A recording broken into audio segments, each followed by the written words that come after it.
Hey, what's up guys? In today's video, I'm going to show you how to cash out your Solana that's in your Phantom wallet. Now, you can't do this directly within Phantom wallet, so we're going to use a crypto exchange called Coinbase. So what you want to do is click on the top left of the screen on those few blocks that we have there.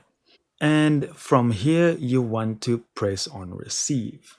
So now we need to select the asset that we want to receive, and that would be Solana.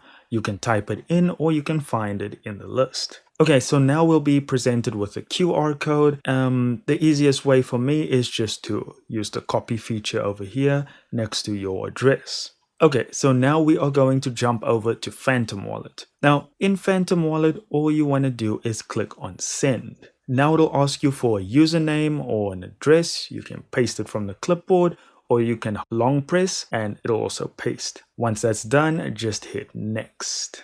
Now, on the next screen, you want to put in the amount of Solana you want to send and hit Next. It'll then ask you to do a review, and if you're happy with everything, you can just hit Continue. I don't have any Solana, so I won't be sending anything, but you get the gist. So once the Solana has been sent, it'll appear here by this Welcome to Coinbase section on the home page, and all you need to do is hit Transfer. In here, you'll have the option to withdraw. Unfortunately, I don't have it because I haven't transferred anything. And from there, it's just a case of following the prompts. They'll even prompt you to add a bank account if you haven't yet. And that's the easiest way to cash out Solana from your Phantom wallet. It doesn't have to be Coinbase. It can be any exchange you like. Thank you so much for watching. Do consider subscribing, and I'll see you in the next video.